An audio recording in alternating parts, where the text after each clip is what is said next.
Aussies ಸರಣಿಯಲ್ಲಿ ಅಟ್ಟಫ್ಲಾಪ್ ಪ್ರದರ್ಶನ ನೀಡಿ ಸಿಡ್ನಿ ಪಂದ್ಯದಿಂದ ಹೊರಬಿದ್ದಿರುವಂತಹ ರೋಹಿತ್ ಶರ್ಮಾ ಪಂದ್ಯದ ಬಳಿಕ ನಿವೃತ್ತಿ ಘೋಷಣೆ ಮಾಡಬಹುದು ಅನ್ನೋ ಸುದ್ದಿ ಟ್ರೆಂಡಿಂಗ್ ನಲ್ಲಿದೆ. ಕಳಪೆ ಫಾರ್ಮ್ನಿಂದ ಒದ್ದಾಡ್ತಾ ಇರುವಂತಹ ರೋಹಿತ್ಗೆ ಕಮ್ಬ್ಯಾಕ್ ಮಾಡೋದು ಕೂಡ ಕಷ್ಟ ಆಗ್ತಾ ಇದೆ.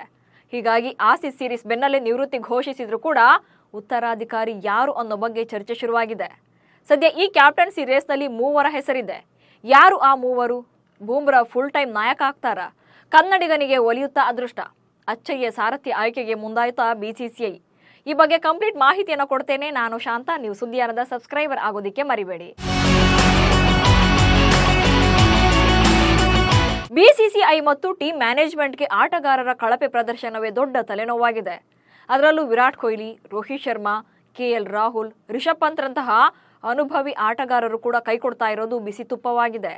ಸೀನಿಯರ್ಸ್ ಅಂತ ಇಟ್ಕೊಂಡು ತಂಡದಲ್ಲಿ ಆಡಿಸಬೇಕೋ ಅಥವಾ ಆಡೋರಿಗೆ ಅವಕಾಶ ಕೊಡಬೇಕೋ ಗೊತ್ತಾಗ್ತಾ ಇಲ್ಲ. ಆದರೂ ಕೂಡ ಕೊನೆ ಪಂದ್ಯದಿಂದ ರೋಹಿತ್ ಶರ್ಮಾರನ್ನ ಹೊರಗಿಡೋ ದಿಟ್ಟ ನಿರ್ಧಾರವನ್ನ ಮಾಡಿದ್ರು. ಹಾಗೇನಾದ್ರೂ ರೋಹಿತ್ ಶರ್ಮಾ ಇನ್ಮುಂದೆ ರೆಡ್ ಬಾಲ್ ಕ್ರಿಕೆಟ್ಗೆ ಗುಡ್ ಬೈ ಹೇಳಿದ್ರೆ ನೆಕ್ಸ್ಟ್ ಕ್ಯಾಪ್ಟನ್ ಯಾರು ಅನ್ನೋ ಚರ್ಚೆ ಶುರುವಾಗಿದೆ. ಈ ಲಿಸ್ಟ್ನಲ್ಲಿ ಮೂವರು ಆಟಗಾರರ ಹೆಸರಿದೆ. ಸಿಡ್ನಿ ಟೆಸ್ಟ್ ಪಂದ್ಯದ ಬಳಿಕ ರೋಹಿತ್ ಶರ್ಮಾ ನಿವೃತ್ತಿ. ಭಾರತ ಮತ್ತು ಆಸ್ಟ್ರೇಲಿಯಾ ನಡುವಿನ ಬಾರ್ಡರ್ ಗವಾಸ್ಕರ್ ಟ್ರೋಫಿ ಟೆಸ್ಟ್ ಸರಣಿಯಲ್ಲಿ ಆಸ್ಟ್ರೇಲಿಯಾ ಪ್ರಸ್ತುತ 2-1 ಅಂತರದಲ್ಲಿ ಮುನ್ನಡೆಯನ್ನು ಸಾಧಿಸಿದೆ. ಶುಕ್ರವಾರದಿಂದ ಸಿಡ್ನಿಯಲ್ಲಿ ಶುರುವಾಗಿರುವಂತಹ ಅಂತಿಮ ಟೆಸ್ಟ್ನಲ್ಲಿ ಭಾರತ ಗೆಲ್ಲಲೇಬೇಕಾದ ಪರಿಸ್ಥಿತಿ ನಿರ್ಮಾಣವಾಗಿದೆ. ಆದರೆ ಅದಕ್ಕೂ ಮುನ್ನವೇ ರೋಹಿತ್ ಶರ್ಮಾ ಪ್ಲೇಯಿಂಗ್ 11ನಿಂದ ಹೊರಗುಳಿದಿದ್ದಾರೆ. ಹೀಗಾಗಿ ಪಂದ್ಯ ಮುಗಿದ ಬೆನ್ನಲ್ಲೇ ರೋಹಿತ್ ಶರ್ಮಾ ನಿವೃತ್ತಿ ಘೋಷಣೆ ಮಾಡೋ ಚಾನ್ಸಸ್ ಕೂಡ ಇದೆ.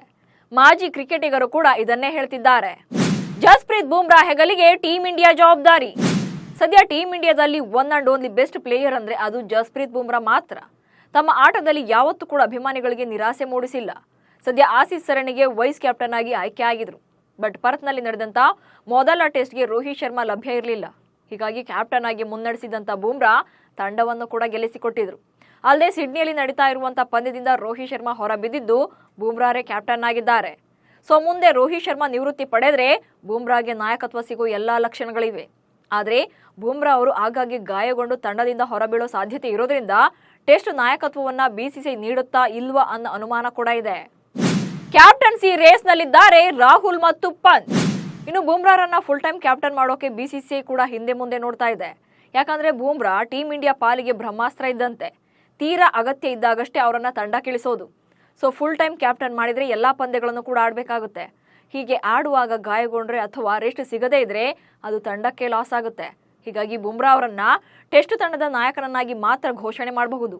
ಒಂದ್ ವೇಳೆ ಬೌಲರ್ಗೆ ನಾಯಕತ್ವ ಕೊಡೋದು ಬೇಡ ಅಂತ ನಿರ್ಧಾರ ಏನಾದರೂ ಮಾಡಿದ್ರೆ ಕನ್ನಡಿಗ ಕೆಎಲ್ ರಾಹುಲ್ ಅಥವಾ ವಿಕೆಟ್ ಕೀಪರ್ ರಿಷಬ್ ಪಂತ್ ಇಬ್ಬರಲ್ಲಿ ಒಬ್ರು ನಾಯಕನಾಗಬಹುದು.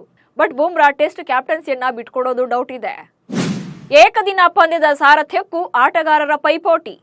ಟೆಸ್ಟ್ ಮ್ಯಾಚ್ಗಳಂತೆ ಏಕದಿನ ಪಂದ್ಯಗಳಿಗೂ ಕೂಡ ಹೊಸ ನಾಯಕನನ್ನ ಘೋಷಣೆ ಮಾಡೋ ಸಾಧ್ಯತೆ ಇದೆ.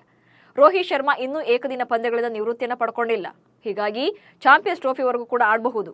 ಆ ಬಳಿಕ ಕೆಎಲ್ ರಾಹುಲ್, ಶ್ರೇಯಸ್ ಅಯ್ಯರ್, ಹಾರ್ದಿಕ್ ಪಾಂಡ್ಯ ಮತ್ತು ರಿಷಬ್ ಪಂತ್ ಅವರಲ್ಲಿ ಒಬ್ಬರಿಗೆ ಏಕದಿನ ನಾಯಕತ್ವ ನೀಡೋ ಸಾಧ್ಯತೆ ಇದೆ.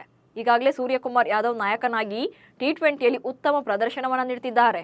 ಆದರೆ ಸೂರ್ಯ ಏಕದಿನ ಮಾದರಿಯಲ್ಲಿ ನಿರೀಕ್ಷಿತ ಪ್ರದರ್ಶನ ನೀಡಿಲ್ಲ. ಕಪಿಲ್ ದೇವ್, ಕುಂಬ್ಳೆ ಬಳಿಕ bowler Bumrah full time captain.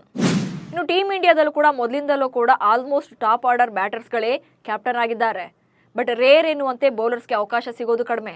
ಈ ಹಿಂದೆ ಟೀಂ ಇಂಡಿಯಾದ ಕ್ಯಾಪ್ಟನ್ ಆಗಿದ್ದಂಥ ದಿಗ್ಗಜ ಆಟಗಾರ ಕಪಿಲ್ ದೇವ್ ಹಾಗೆ ಅನಿಲ್ ಕುಂಬ್ಳೆ ಕ್ಯಾಪ್ಟನ್ ಆಗಿದ್ರು. ಇವರಿಬ್ರು ಕೂಡ ಬೌಲರ್ಸ್. ಕಪಿಲ್ ದೇವ್ ಅಂತಾರಾಷ್ಟ್ರೀಯ ಕ್ರಿಕೆಟ್ನಲ್ಲಿ 687 ವಿಕೆಟ್ಗಳನ್ನು ಪಡೆದ ದಾಖಲೆಯನ್ನು ಹೊಂದಿದ್ದಾರೆ.